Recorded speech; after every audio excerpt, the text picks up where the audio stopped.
Hey y'all, we are coming to y'all from New Orleans, and we are at the HPBExpo, and we are with Monument Grills, and we are here checking out all the great new line of not Monument Grills and all their new products and accessories that they have to offer for 2026.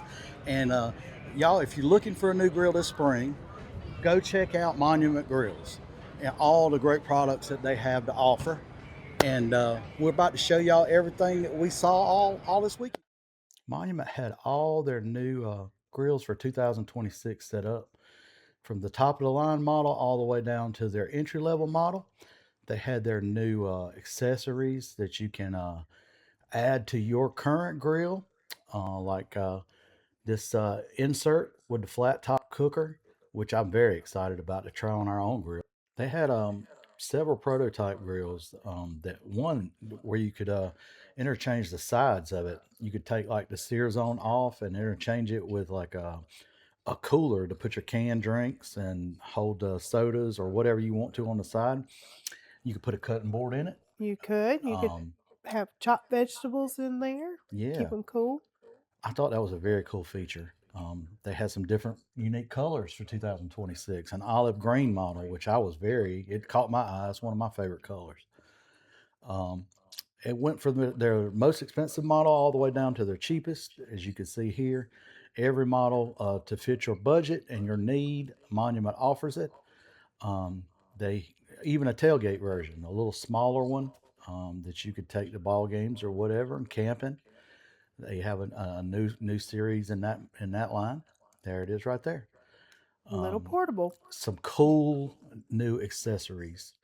Like I said, the flat top that sits in your grill, made of stainless and pre-seasoned nitrile for easy cleanup. No need to season it like cast iron. It will replace your Blackstone. This thing is amazing. These chefs cooked on it for 4 days, and it was spotless when they were done with it. And who's ever had rice on a grill? Not me. They made Never. jambalaya and alligator sausage, y'all. Oh my God, it was delicious. Chef Sean and Chef John certainly did it up both days we were there. They They worked their, slayed they it. yeah, they did. They were both fantastic. An interesting thing I learned about Monument is their grates are 5 inches away from the burner instead of most the industries is 7, and it gives it that heat instantly, unlike most grills. And here's Miss Rhonda enjoying her Yes, I jambalaya. was. It Ooh. was delicious. And they also made a cracker, a little appetizer with some little corn dip on it. And once again, that good old gator sausage. It was fabulous.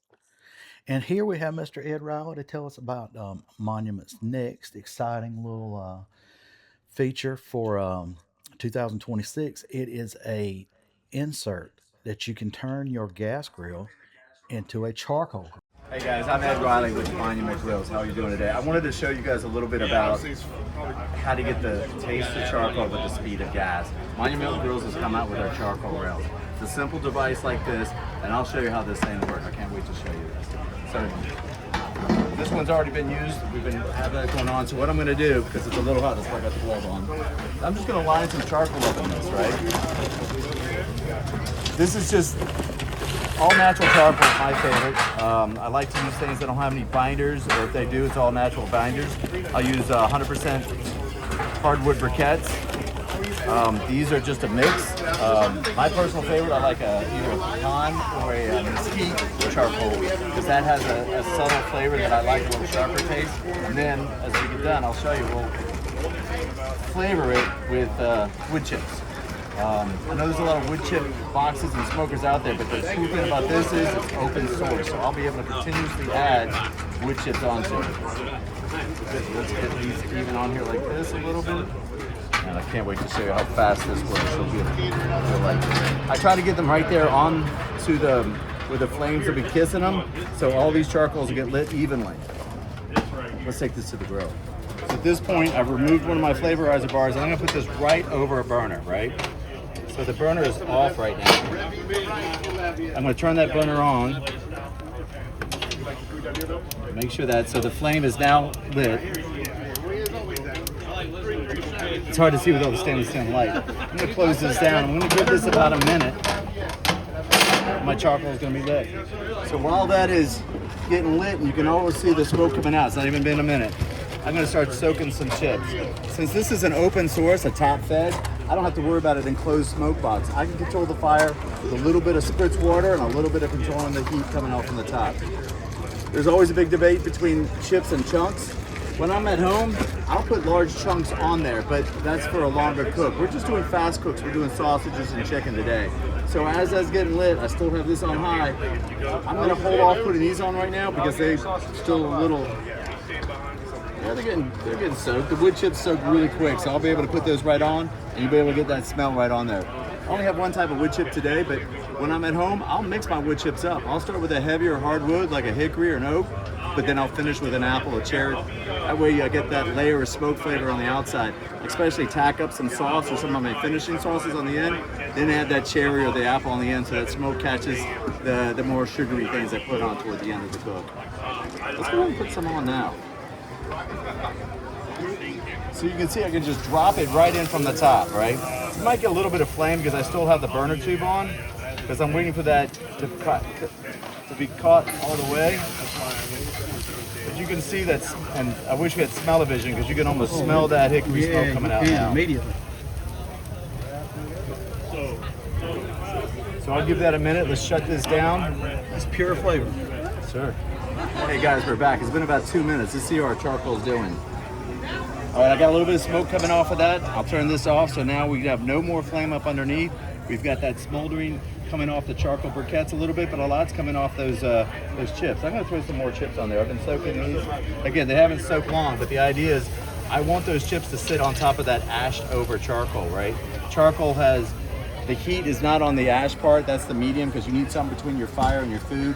And once that charcoal ash is over, you got the heat inside pushing through that ash layer. That's where I want those chips to sit on, right there on that ash layer over.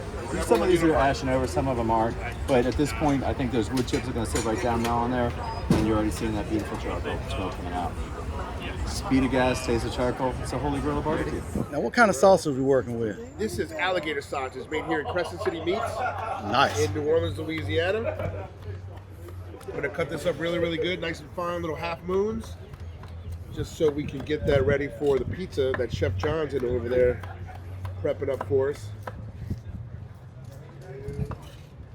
This is real grilling, guys. They can be from Texas, you can be from anywhere, but South Carolina is where my friends do some real grilling. Yeah, man. All right, guys, so we're gonna make a pizza here. Let me show you what we're gonna do. We've got some chimichurri, and that's gonna be our sauce on this flatbread.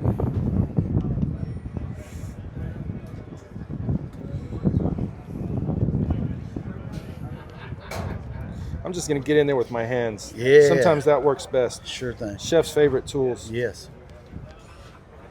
Now the next thing we're gonna add is gonna be our candied jalapenos. Now look, watch this part, watch this. I'm also gonna get some of that juice on there, right? Mm-hmm. So that juice is gonna flavor it up as well. Ooh, we got a little pepper in there.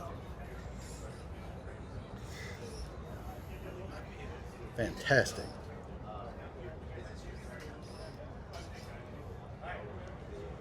Just kind of spread them out, make it as hot as you want.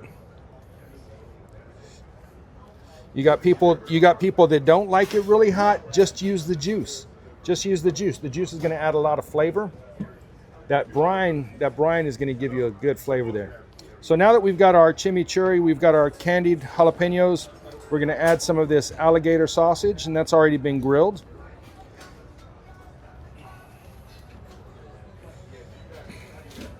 And this was one link for the whole pizza. Wow. That goes a long way. And then we'll take some of our cheese. This is a mozzarella cheese. And you just kind of spread it out a little bit.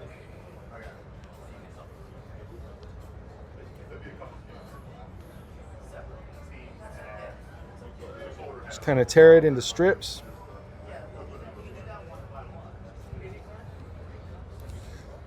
A little bit more. If you want more cheese in one spot, put more cheese in one spot. I think we got pretty good coverage there. Now let's see what it looks like when it's ready to come off of the grill. All right, so now that we are almost done cooking it, we're gonna add a little bit of fire roasted corn right over the top of that. just give you another little pop of flavor. Ooh, wee. Chef, can you tell us why you decided to put the corn in on before at the last minute rather than putting it on beforehand? So the reason that I'm putting the corn on at the last minute is because the corn has already been charred, and we're just gonna kind of warm it through. Nice. That extra little texture, Yeah, Man. little pop of flavor. pure flavor. All right, guys, let's get that pizza off of the grill.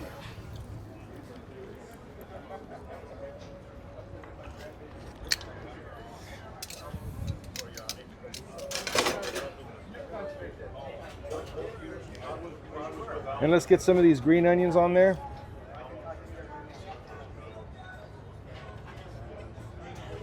Boom, let it sit for a minute, and then we're gonna cut it up and serve it. And now, what was the model of the Monument Grill you did that pizza on? We are cooking this on the Eminence series, the Eminence 605. And that one has the broil zone in the back, and that's what helped us to get that broil on top of the pizza, as well as the crispiness of the crust. Because we had the grill on low, so we had these set to low, and then we had this guy set to high. So you got some low heat coming from the bottom to crisp up that flatbread, and then you've got some high heat coming over the top to melt your cheese. And action. Action, baby. All right, so you could cut it a whole bunch of ways. I don't know. We're here doing little bites. We're at a trade show, and we're doing small bites for samples. So what I'm going to do is I'm just going to come through here. Ooh. That crunch.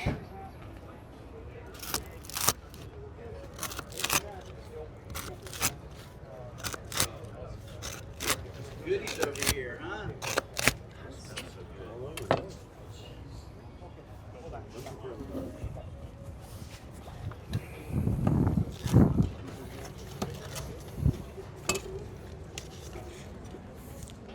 All right, guys, come on in and try some of this pizza. Can you get some footage of this? There you are. We're doing a little flatbread pizza cooked on the Monument Grill's Eminence Series 605. What were the ingredients you used, Chef? We used chimichurri, alligator sausage. We used some charred corn. We used some mozzarella cheese and a little green onion.